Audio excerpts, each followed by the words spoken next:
2.5 घंटे की रसोई।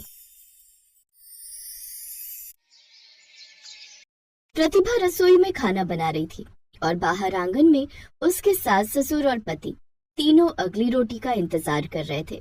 बहू, रोटियां सिक गई हो तो ला दो, कब से सब्जी लिए बैठे हैं। ला रही हूँ माँ जी, ये लीजिए रोटी।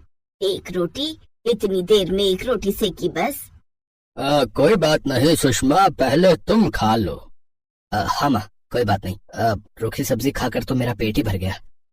नहीं रुकिए तो, मैं ला रही हूँ, बस बेल रही हूँ। बहू, पिछले 2.5 घंटे से तुम रसोई में क्या कर रही थी?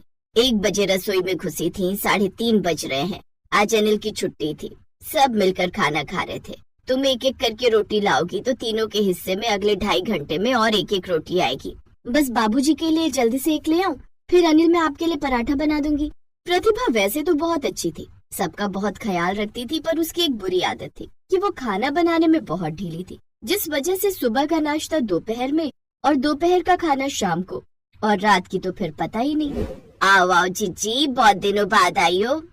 हाँ, दांतों के डॉक्टर के पास जाना था, बहुत दिनों से दाढ़ में दर्द था, निकलवा कर सीधा यहीं आ रही हूँ।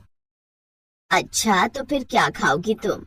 आज तो डॉक्टर ने बोला है जो खाऊं ठंडा ठंडा करके खाओ, गरम कुछ नहीं खाना। आइसक्रीम मंगवा देती हूँ और प्रतिभा को बोलती हूँ थोड़ी खिचड़ी बना देगी, ठंडी करके खा लेना। ठीक है, तो फिर बोल दो, बना देगी। सास ने प्रतिभा को आवाज लगाई। प्रतिभा बहू, मौसी जी के लिए खिचड़ी बना दो, और हाँ, ठंडी करके देना। मौसी जी ने दाढ़ निकलवाई है, इसीलिए इन्हें आज जो भी खाना है ठंडा ही खाना है। जी मैं बना देती हूँ। मैं इन्हें फोन कर देती हूँ, आइसक्रीम ले आएंगे। तब तक तुम थोड़ी देर लेट जाओ जीजी, थक गई होगी। प्रतिभा के ससुर को फोन भी चला गया, वो आइसक्रीम ले भी आए। मौसी जी ने खा भी ली, लेकिन प्रतिभा रसोई से अभी तक बाहर नहीं आई थी। अरे सुषमा, जरा बहू से पूछो खिचड़ी बन गई क्या, फिर मैं दवाई ले लूंगी। हाँ, मैं खुद ही जाती हूँ रसोई में, खिचड़ी बनाने में इतनी देर कैसे लग गई। सास रसोई में गई तो देखा प्रतिभा बस एक कटोरी भर खिचड़ी लेकर खड़ी थी। अरे बहू, इतनी छोटी कटोरी में खिचड़ी क्यों दे रही है? थोड़ा बड़ा बर्तन ले लो, उसमें जल्दी ठंडी हो जाएगी। माँ जी। क्या हुआ बहू, ये माजी माजी क्या लगा रखा है? अरे कुकर तो खाली है, सारी खिचड़ी कहाँ है? माँ जी, वो खिचड़ी बस इतनी बनी थी। प्रतिभा की बात सुनकर उसकी सास चौंक गई। पिछले 2.5 घंटे से एक कटोरी भर खिचड़ी बनाई तुमने बहू, इतना टाइम भी लगाया और खिचड़ी भी जरा सी बनाई। मुझे अंदाजा ही नहीं हुआ खिचड़ी बनाने का। फिर जल्दी जल्दी में दाल और चावल मुट्ठी में भरकर धोकर कुकर में डाल दिए। उसके बाद जब मैंने खिचड़ी बनने रख दी तो मुझे याद आया कि मैं नमक डालना भूल गई। फिर मैंने कुकर को दोबारा खोला, बस इसी वजह से खिचड़ी बनाने में देर हो गई। जीजी को दवाई लेनी है, जाओ उन्हें ये खिचड़ी देकर आओ, मैं और खिचड़ी बनाती हूँ। मैं बनाती हूँ ना माँ जी। कोई जरूरत नहीं है, मैं बना लूंगी। पहले 2.5 घंटे बर्बाद हो गए हैं, अब अगले 2.5 घंटे बर्बाद नहीं करने। प्रतिभा की सास ने फटाफट से दाल चावल धोया और कुकर में खिचड़ी चढ़ा दी। 10 मिनट में खिचड़ी बनकर तैयार हो गई। खैर उस दिन तो जैसे तैसे काम हो गया, पर प्रतिभा की सास सुषमा को आगे की चिंता होने लगी। उन्हें लगता था कि प्रतिभा ऐसे ही खाना बनाने के लिए रोजाना के 10 घंटे खराब करेगी तो आगे चलकर प्रतिभा को ही परेशानी होगी। इसलिए उन्होंने प्रतिभा की आदत को सुधारने के लिए एक प्लान सोचा। सुषमा के इस प्लान में उसके पति और बेटा दोनों शामिल थे। क्या पूरे दिन में बस 2.5 घंटे में मैं खाना कैसे बना लूंगी माँ जी? तुम्हारी धीरे धीरे खाना बनाने की आदत को सुधारने के लिए मुझे ये कदम उठाना ही पड़ा। जहाँ तुम एक बार का खाना बनाने के लिए 2.5 घंटे लगाती हो, वहाँ पूरे दिन में सिर्फ तुम्हें 2.5 घंटे मिलेंगे 3 टाइम का खाना बनाने के लिए। और वो तुम देख लो कि 3 टाइम में कैसे बांटोगी। पूरे दिन में सिर्फ 2.5 घंटे दूंगी। याद रहे, 2.5 घंटे में खाना बढ़िया भी बनना चाहिए और सब चीजें पूरी भी होनी चाहिए। अगले दिन जब प्रतिभा नाश्ता बनाने किचन में जाने लगी तो सुषमा बोली, बहू याद है ना, रसोई आज सिर्फ 2.5 घंटे के लिए खुलेगी। याद है। प्रतिभा रसोई में गई तो कुछ देर बाद अनिल भी रसोई में गया और बोला, प्रतिभा मैं हेल्प कर दूं, जल्दी जल्दी हो जाएगा। नहीं मैं कर लूंगी, ऐसा अच्छा नहीं लगता। माँ जी बोलेंगी कि टास्क उन्होंने मुझे दिया और मैं आपकी हेल्प ले रही हूँ। शायद उन्होंने कुछ सोच कर ये 2.5 घंटे का टास्क दिया होगा, हो सकता है इसमें भी मेरी ही कोई भलाई होगी। प्रतिभा की सास रसोई की खिड़की से सारी बातें सुन रही थी। कुछ देर बाद वो ड्राइंग रूम में आकर बैठ गई और घड़ी की सुई देखने लगी। और उस दिन मानो प्रतिभा के हाथों में कोई जादुई मशीन फिट हो गई थी। प्रतिभा ने आधे घंटे में बढ़िया नाश्ता बनाकर टेबल पर लगा दिया।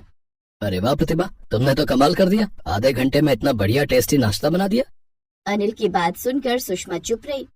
बहुत बढ़िया बहू, रोज नाश्ता 1 बजे मिलता था, आज 9 बजे ही तैयार हो गया है। वैसे कुछ भी कहो सुषमा, तुम्हारा 2.5 घंटे वाला फॉर्मूला असर कर गया।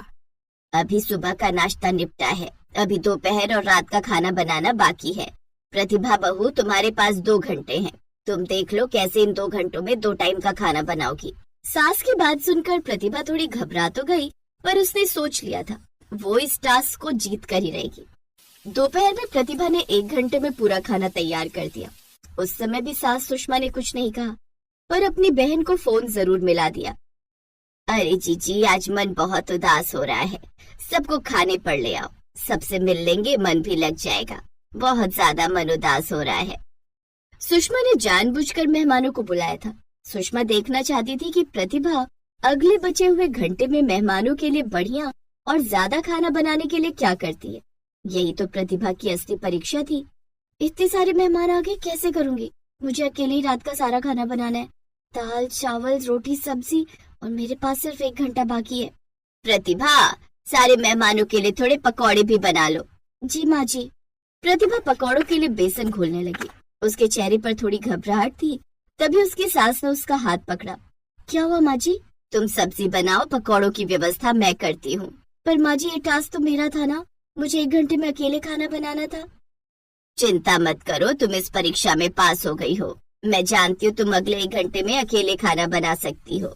सुबह का नाश्ता और दोपहर का खाना तुमने बिल्कुल सही समय पर बनाकर तैयार किया।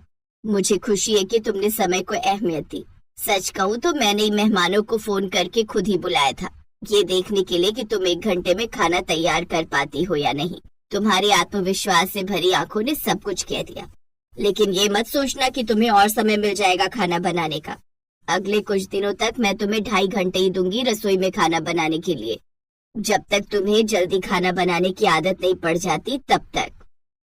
सुषमा जानती थी इतने सारे मेहमानों का खाना प्रतिभा अकेले बनाते हुए थक जाएगी, इसीलिए सुषमा ने एक अच्छी सास होने का फर्ज निभाया। पर अगले कुछ दिनों तक प्रतिभा को रसोई का काम करने के लिए सिर्फ 2.5 घंटे ही मिलते थे, जिससे धीरे धीरे प्रतिभा को जल्दी जल्दी खाना बनाने की आदत पड़ गई।